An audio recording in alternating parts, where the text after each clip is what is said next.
Nécromancien, tome 1, Carnaval du plaisir. Fanfiction crossover, Harry Potter et Anita Black. Catégorie Boys Love. Une production du studio Kali Records. N'hésitez pas à liker et à vous abonner pour être notifié de la suite. Prologue. 2 novembre 1998. Ce sont des gobelins, Harry. Ils sont très intelligents, mais ce n'est pas la plus amicale des créatures. Mieux vaut rester près de moi. C'était le premier conseil, le plus utile, que son premier ami lui ait jamais offert. Et Harry James Potter n'avait aucune idée à quel point c'était vrai, jusqu'à ce jour fatidique où il s'est retrouvé debout, en face d'un gobelin plutôt énervé, avec des dents acérées comme des rasoirs et des yeux jaunes, étroits.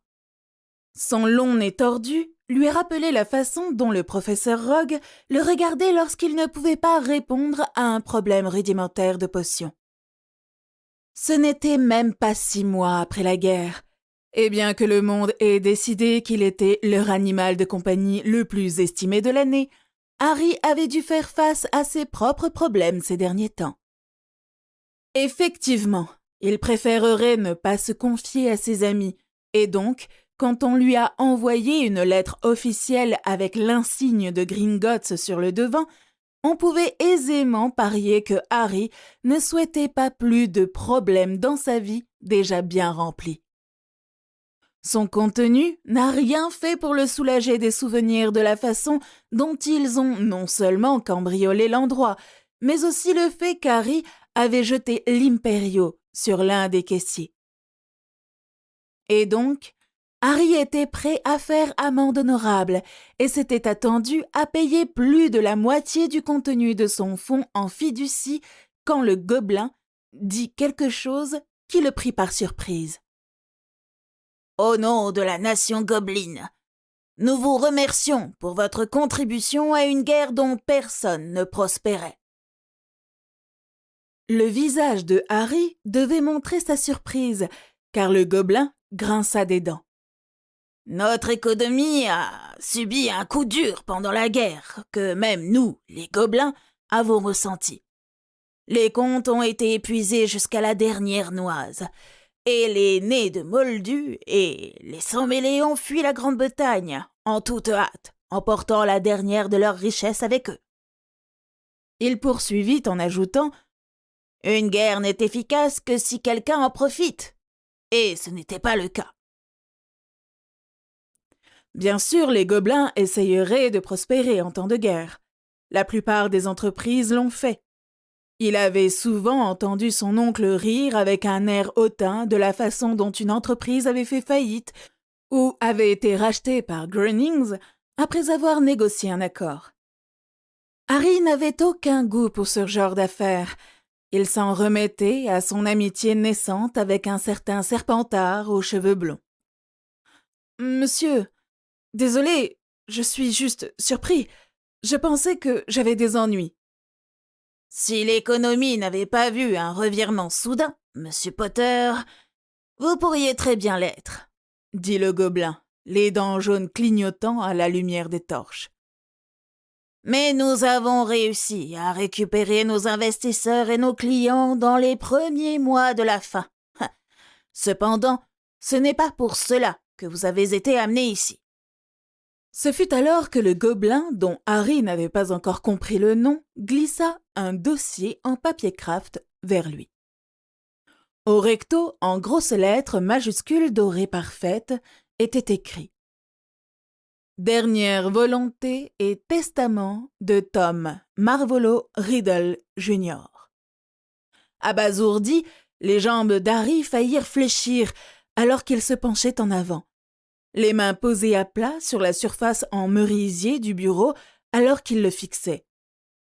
« Monsieur, vous plaisantez ?»« Je crains que non. »« Je ne comprends pas. Il ne s'est jamais imaginé mourir. Pourquoi aurait-il... Et moi ? Harry pouvait à peine enchaîner les mots pour exprimer correctement ses pensées à haute voix, et il s'écarta sous le choc. « Quand est-ce que… » « Il y a environ 2 ans. » « 2 ans ?» Harry respira. « Vous voulez dire qu'il a fait rédiger ça peu de temps après son retour ?» Si c'était vrai, cela voudrait dire que tout ce qu'il savait sur Lord Voldemort n'était pas exactement la vérité. Bien sûr, il n'avait jamais rien entendu de la bouche du mégalomane, mais le professeur Dumbledore avait toujours raison, non?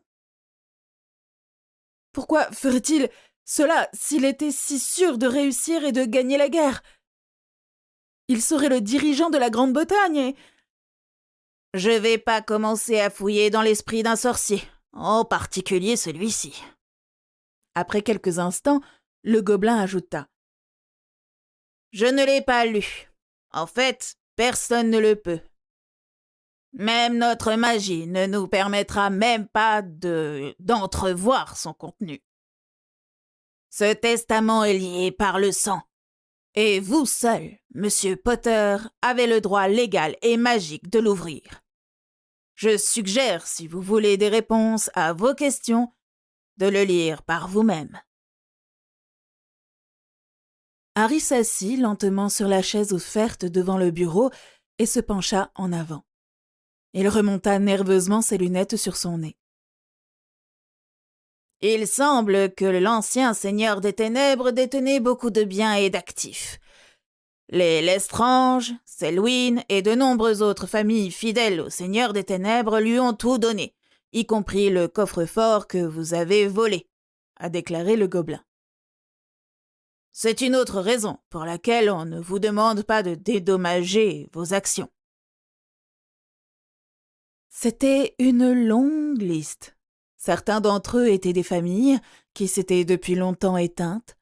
Ce n'était pas beaucoup d'or ou de richesses monétaires, mais les objets dans ces coffres.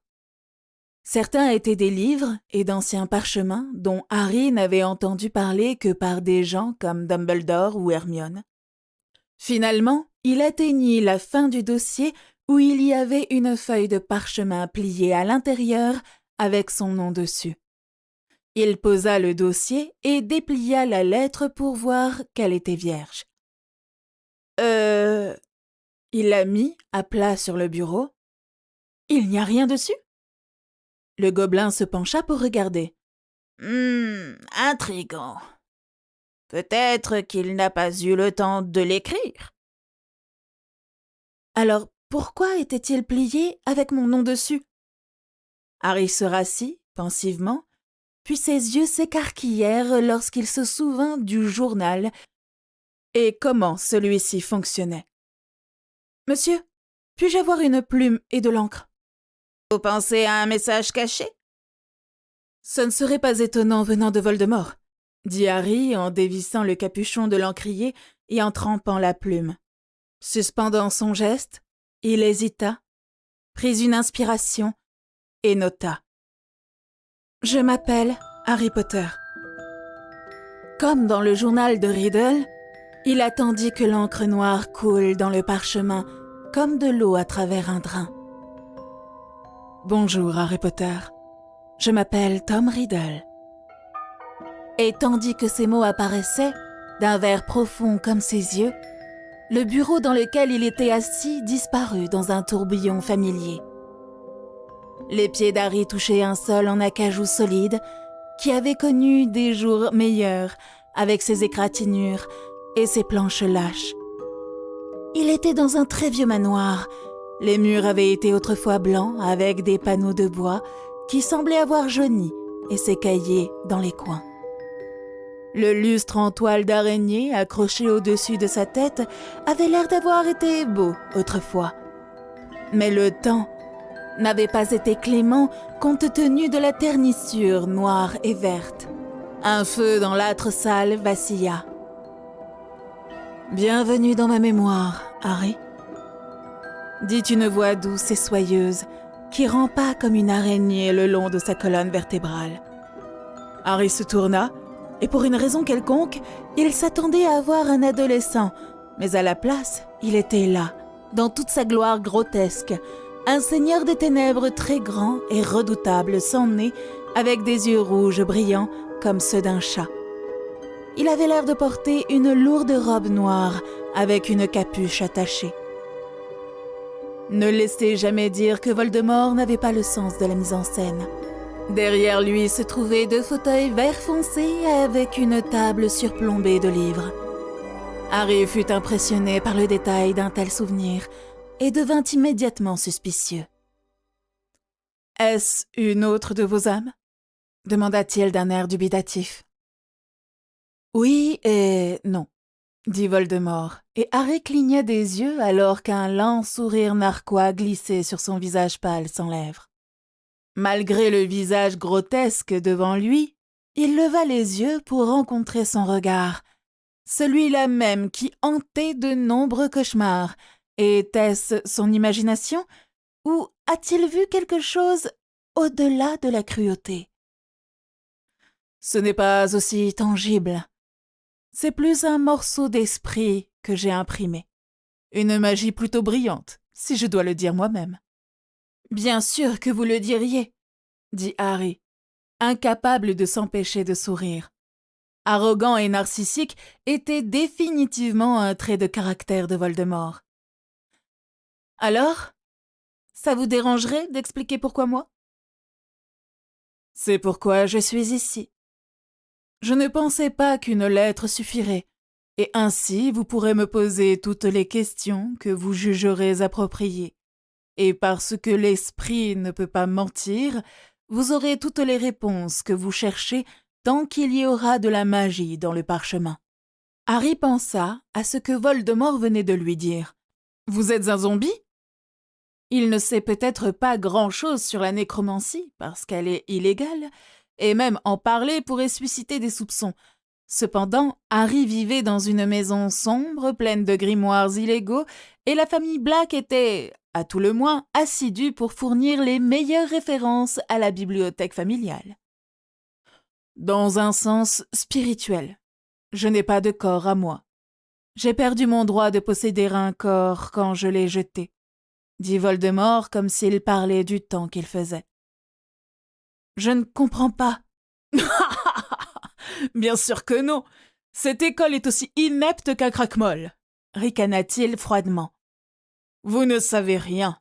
Vous et votre génération n'êtes absolument pas préparés au monde réel. Asseyez-vous, Harry, et discutons. C'était bizarre d'entendre son nom être prononcé si facilement, et Harry, ne sachant pas quoi faire d'autre, s'exécuta beaucoup moins gracieusement que la silhouette imposante à côté de lui. Chaque esprit laisse derrière lui un résidu magique à sa mort.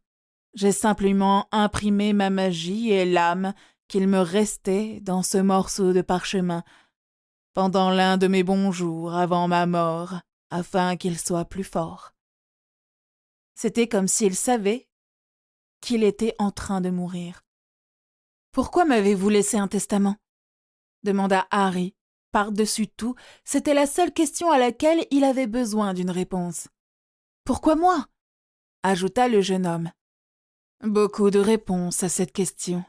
Mais je crois que la plus importante est parce qu'au moment où votre sang a coulé en moi, j'ai réalisé exactement ce que vous étiez. Et dans cette partie du monde, les nécromanciens se serrent les coudes. Nécromancien ? Je ne suis pas... Mais vous l'êtes, dit Voldemort en se penchant en avant avec un sourire narquois. Vous, comme moi, avez été doués pour l'art de la nécromancie. Il fait partie de nous depuis notre naissance. Il a été transmis à travers la lignée de la famille Pévrel, Ignotus et Antioche Pévrel pour être exact. C'est de là que vient le conte des 3 frères. C'est l'histoire d'un nécromancien. Je pensais que c'était un livre pour enfants. Pas toujours. C'était autrefois le livre de tous les nécromanciens, avant d'être interdit et déclaré illégal. Mais l'auteur, de Biddle le Barde, qui était également un nécromancien, était intelligent et a réussi à le transformer en un conte de fées pour enfants, permettant à la vérité d'être révélée à la nouvelle génération, sans crainte de représailles. Harry était certes complètement perdu. « Je n'ai jamais utilisé la nécromancie !» Il s'arrêta. Tout d'un coup, quelque chose lui est venu, en pensant aux quelques petites choses qui s'étaient passées dernièrement. Ceux avec lesquels il avait eu affaire avant de recevoir sa lettre de Gringotts, et comment il s'était rendu à la bibliothèque Black dans l'espoir de trouver des réponses. Cela ne changeait rien à sa vie. Mais il y avait eu des cas de choses étranges qui n'étaient pas de magie normale que Harry connaissait. Tout avait commencé quand Harry était plus jeune. Il avait été profondément affecté par la gerbille de l'école, dont il s'occupait avec soin chaque jour, pendant le déjeuner et avant les cours. Alors que l'enthousiasme des autres élèves pour cet animal de compagnie s'était rapidement dissipé, Harry était resté dévoué. Mais un jour, Dudley et ses amis avaient mis la main sur la gerbille et l'avaient tué, laissant Harry anéanti. Pourtant, quelques jours plus tard, à la stupéfaction générale, l'animal était réapparu, complètement détrempé, comme s'il avait été jeté dans les toilettes. Harry n'oublierait jamais la façon dont la classe avait crié au meurtre sanglant ou à la réaction du professeur quand ils sont entrés pour découvrir que l'animal était assis sur le bureau d'Harry, comme s'il avait toujours été là. C'était la première fois que ses proches le traitaient de monstre. D'une manière ou d'une autre, même si Dudley avait été celui qui l'avait tué, il avait été accusé de faire des choses bizarres. Harry, à l'époque, ne l'avait jamais compris et l'avait mis au fond de sa tête. Ce n'est que maintenant que cela se produisait de plus en plus souvent qu'il se souvint de cette époque. Mais, d'après le peu que j'ai lu, la nécromancie est héréditaire et il faut l'utiliser. Ses pouvoirs demandent à être utilisés. Exact. Mais c'est aussi à part de ton sang magique. Et contrairement aux rares moldus qui ont reçu ce don, toi, tu as réussi à le satisfaire, juste assez à chaque fois que tu as lancé des sorts. Et puis, mon âme s'est accrochée à toi. Tellement abasourdi par ces déclarations, Harry ne remarqua pas qu'il était passé l'un comme l'autre au tutoiement. « Tu étais au courant ?»« Parfois, » dit Voldemort avec un petit air renfrogné.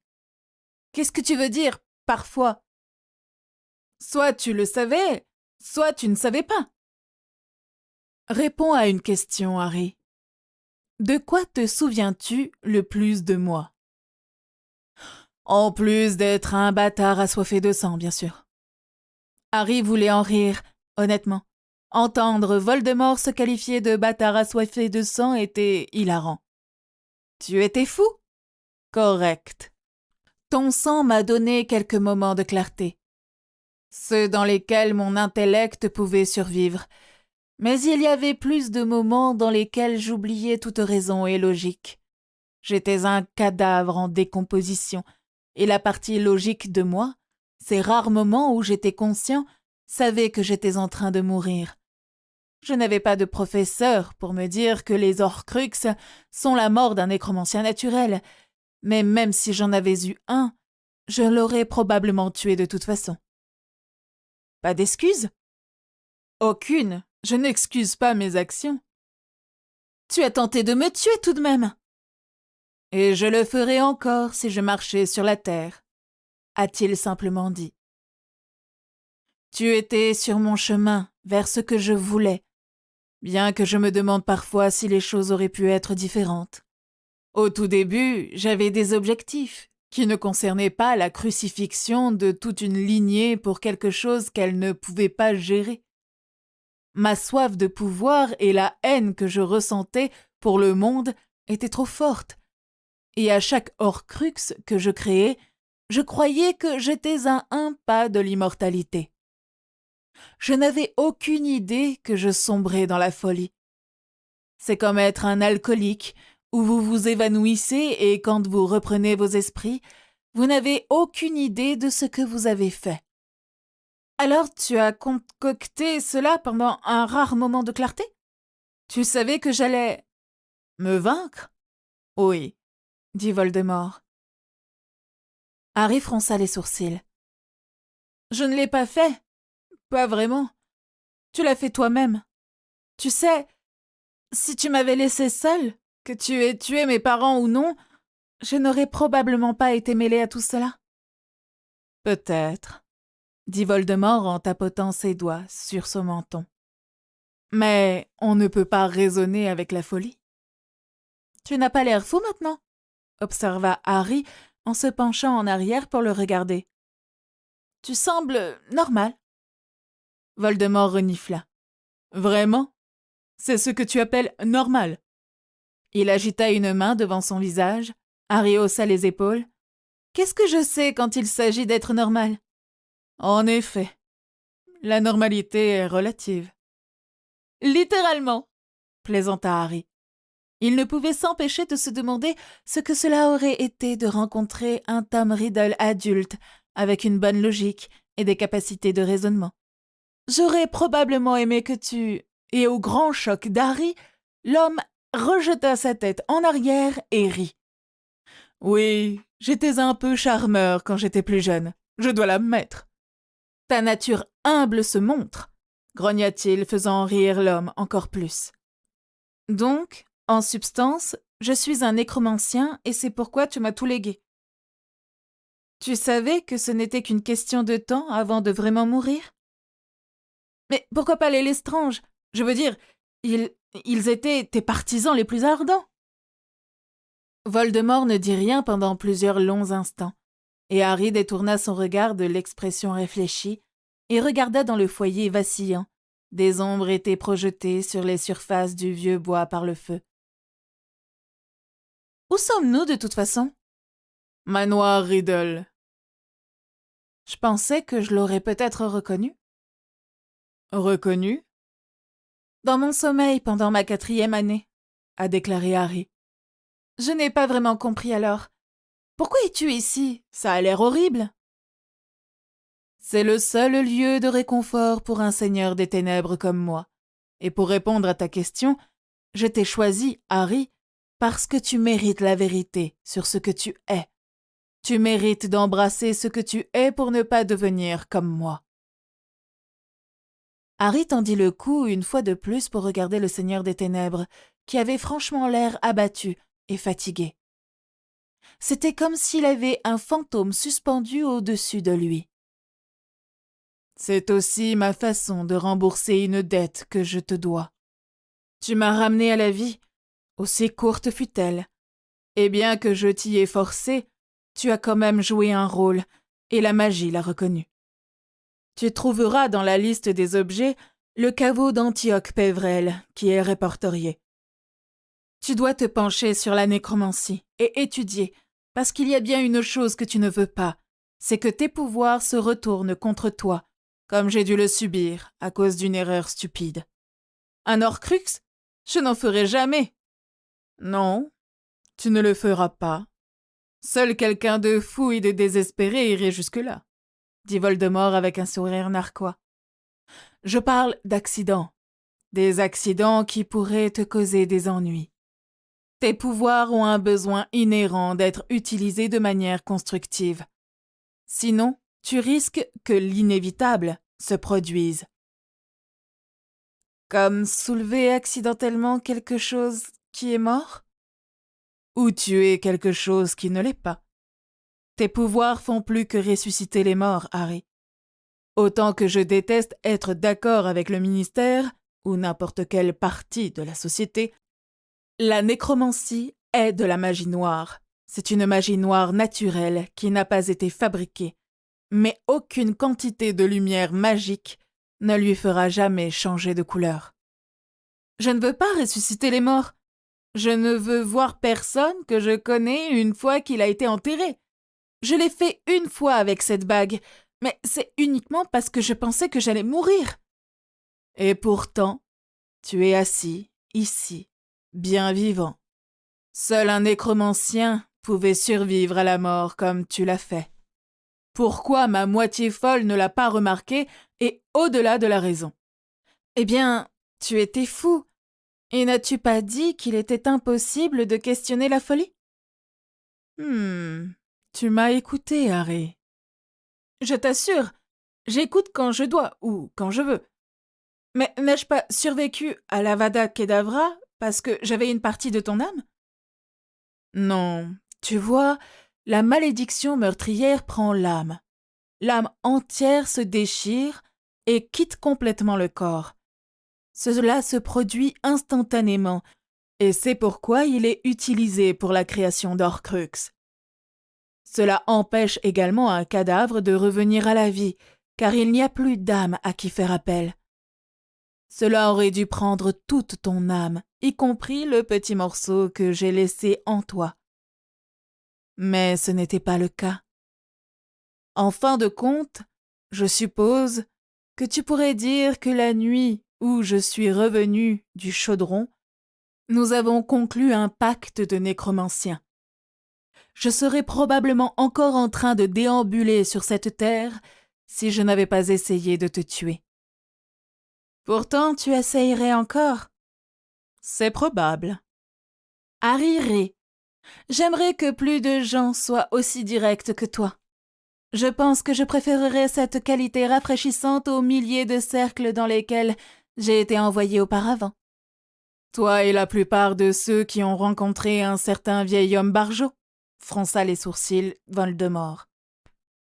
J'ai perdu ma foi en toute l'humanité quand il a refusé de me sortir de cet orphelinat.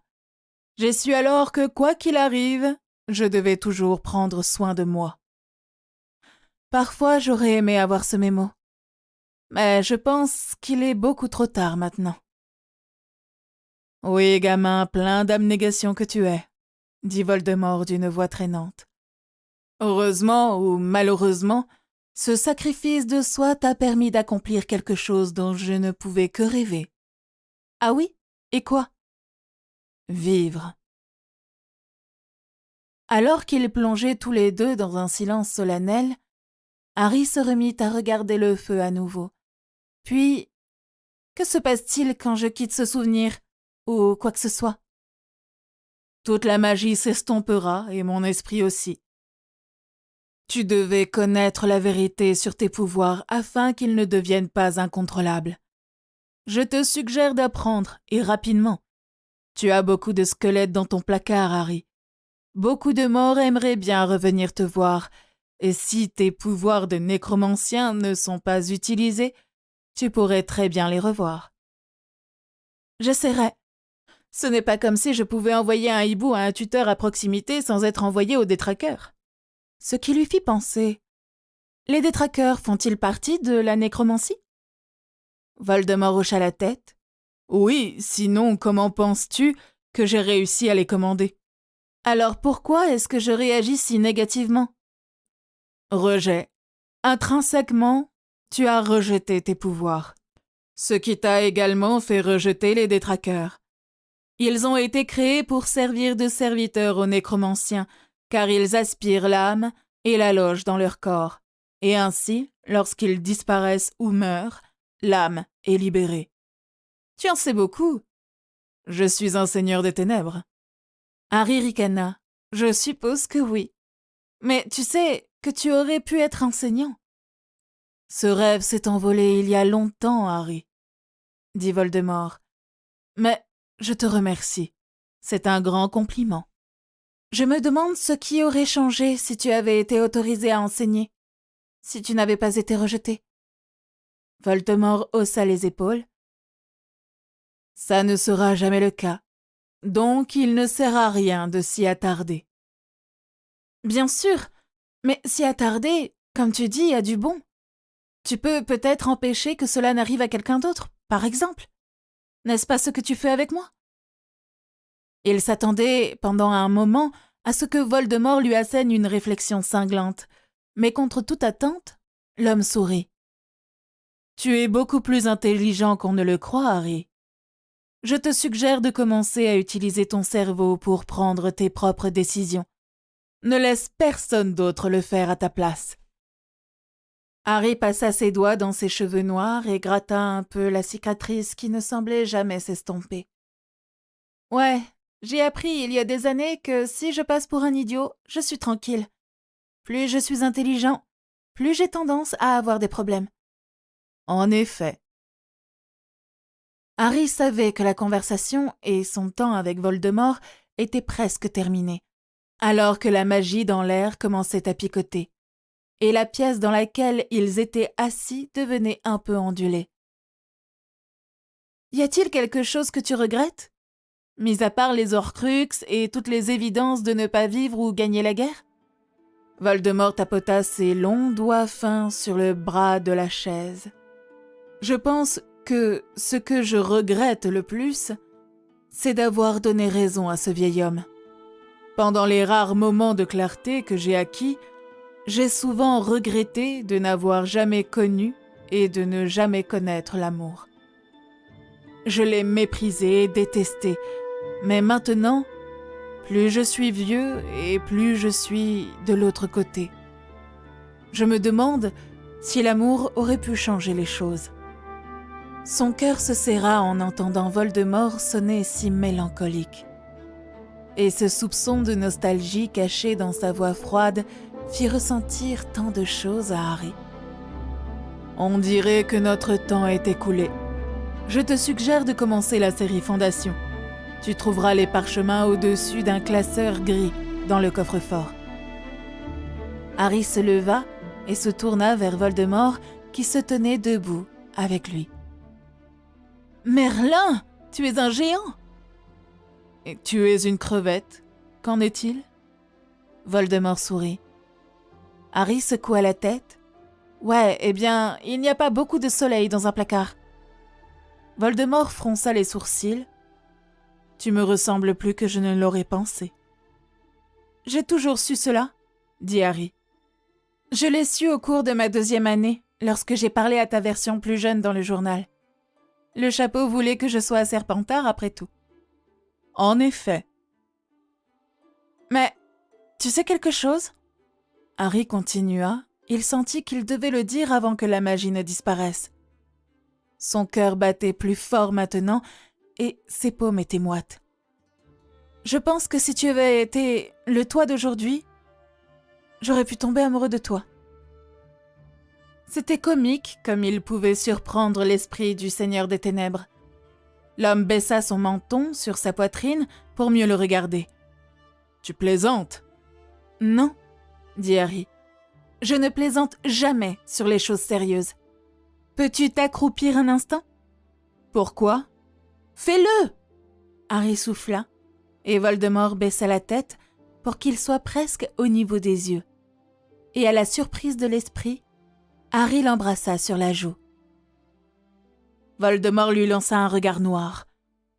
Et alors que l'étrange monde magique autour de lui commençait à s'estomper, Voldemort passa ses doigts le long de la joue du jeune sorcier et lui souffla « Merci, Harry ». C'était Nécromancien, tome 1, Carnaval du plaisir. Fanfiction crossover, Harry Potter et Anita Black. Par les studios Kali Records.